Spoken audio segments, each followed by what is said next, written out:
Por mungesa e fëmijëve nuk është një hall vetëm i zonave të shpopulluara. Ajo nis nga metropoli e shtrihet në çdo fshat e qytet shqiptar. Edhe këtu, njësoj si me emigracionin, vija ndarse në rënien drastike të shifrave është viti 1990.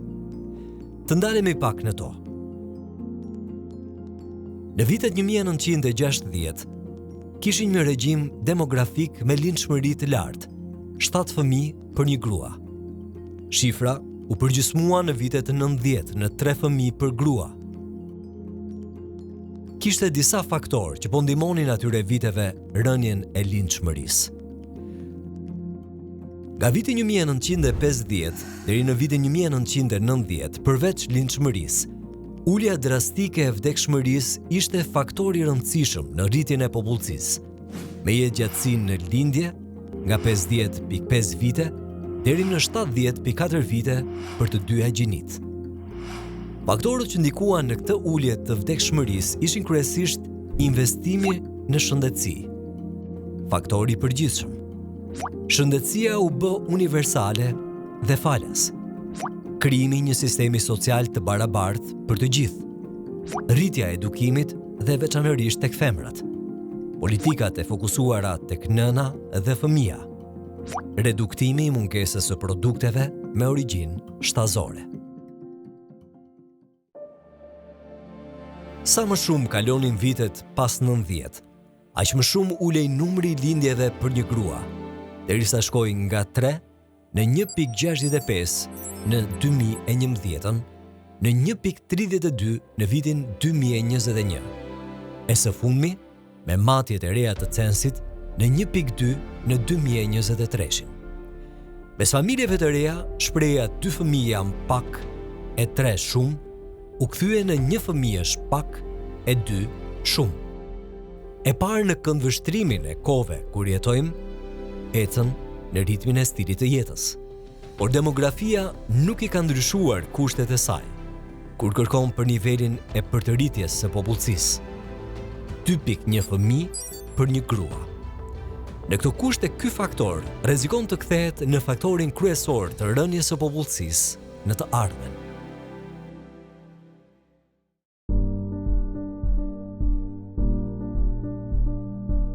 Teuta është vetëm një nga shumë gra që së bashku me partnerin ka vendosur të mos sjellë një fëmijë në jetë. Në fakt, asaj as nuk i pëlqen ta quaj vendim. I ka ardhur natyrshëm, siç ajo e quan, në rrjedhën e stilit të saj të jetës. Mendoj kështu, që ne nuk vim në jetë vetëm për të martuar dhe për të bërë fëmijë, ne vim për shumë gjëra në jetë. Sigurisht ardhja e një fëmie në jetë është bekim, është një ndjesi, domethënë që Zoti femrën e ka bekuar, por jo të gjitha, shumë femra domethënë kanë vendosur me dëshirë të mos qenurit nën. O do hedhim një vështrim pas ndër vite. Numri i lindjeve ka ardhur në rënje edhe një dekadë më parë. Nga 53.000 lindje në vitin 2001, në 34.000 në vitin 2011. I ullët, por favorizues për sa kohë numri i vdekjeve ishte në nivele të rreth 20.000 në vit. Kjo prodhonte një rezultat pozitiv për shtesën e popullsisë. Historia ndryshoi trajtën e saj në vitin 2020-2021. Ku numri i vdekjeve tekaloi lindjet, 30.000 vdekje në vit. Një pikë kthese shënoi 2023, ku lindjet ishin 2.000 më shumë se vdekjet. Shenjë e mirë, por sërish e pamjaftueshme për demografinë. Këto që po flasim nuk janë thjesht shifra të shpërndara ndër vite, dhe duhet sqarojmë edhe pse. Një fëmijë i munguar në lindje në 2011, tani do të ishte një 13 vjeçar që brenda pak viteve do të kthehej në një forcë aktive pune, po të tilla lindje të munguara janë të paktën 7.000, me arkun kohor nga 2011 në 2021. E ndërsa ata i mungojnë piramidës së popullsisë, nuk ndodh kështu me të moshuarit. Në Shqipëri, vijon rritja e jetëgjatësisë mesatare deri në 80 vjeç. Kanë shtëpi, kanë pensione, po nuk kanë njerëz, se fëmijët i kanë emigracion. Ju digjet gjua dhe malli për fëmijët për niprit e tyre, për mbesat e tyre. Dhe kjo është një tjetër plagë e madhe që ka shoqëria. Të dhënat e Census 2023 tregojnë se 1 në 5 individ, 19.7%, janë 65 vjeç e lartë, krahasuar me 1 në 9 individ, 11.3% në censin e vitit 2011 dhe 7.5% në censin e 2001-shit. Plagja e popullsisë vihet re edhe në raportet e varësisë që ka mes numrit të rinjve dhe atij të moshuarve. Dërsa krahasojmë matjet nga censi i 2023-shit dhe matjet e censit të 2011-s, raporti i varësisë të rinjve pësoi rënje në 24% nga 30.4, dërsa raporti i varësisë të moshuarve pësoi rritje në 30.4% nga 16.7.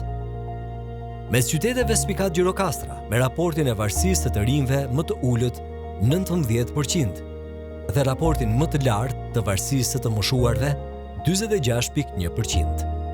Banorët atje e shohin kështu këtë fenomen.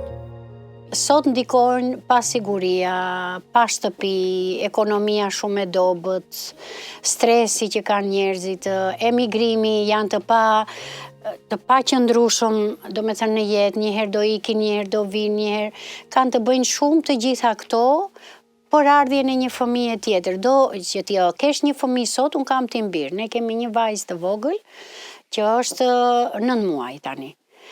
Por me shumë vështirësira, në kuptimin shumë shpenzime, do shumë mbi ngarkesë nga ana ekonomike. Fertiliteti i përgjithshëm i femrave në Shqipëri është në nivelin mesatar europian, midis 1.6 dhe 1.7 lindjeve të gjalla për femër. Megjithatë, shkalla e përgjithshme e fertilitetit pas vitit 2014 ra në rreth 1.3 lindje të gjalla. Ato u renditën në zonën e fertilitetit më shumë se të ulët. Mosha mesatare e popullsisë është 42.5 vite nga 35.3 vite që ishte në censin 2011. Pra thënë më thjesht, paksohen të rinjt e shtohen të moshuarit. Ikën pjesa vitale që mund të mbajë ekonominë dhe shtohet pjesa që kërkon të mbahet nga ekonomia. Parashikimet janë edhe më të zymta se kaq. Sipas Instat, numri i fëmijëve dhe adoleshentëve me gjas mund të bjerë nga 656.000 në vitin 2020 në rreth 350.000 pas 30 vitesh. Nëse numri i popullsisë së përgjithshme, fëmijëve, adoleshentëve dhe njerëzve në moshë pune zvoglohet me shpejtësi, rritja e numrit të moshuarve do të jetë intensive gjatë 2 dekadave të para. Pjesa e tij në popullsinë e përgjithshme ka të ngjarë të rritet vazhdimisht nga 15.2% në fund të vitit 2020 në pothuajse 29% në vitin 2050. Të gjitha këto sa renditëm e jo vetëm, nuk janë më një këmban alarmi vetëm për specialistët e shifrave. Janë një shqetësim që nis nga të rinj që duan të ikin, tek familjet që nuk po bëjnë më fëmijë, tek prindrit që po mbesin vetëm, e deri tek ata që po ikin nga kjo botë të vetmuar. Trishtimi më i madh për mua jo vetëm fushbarës, po i gjithë fshatrave është kjo. Shpopullimi.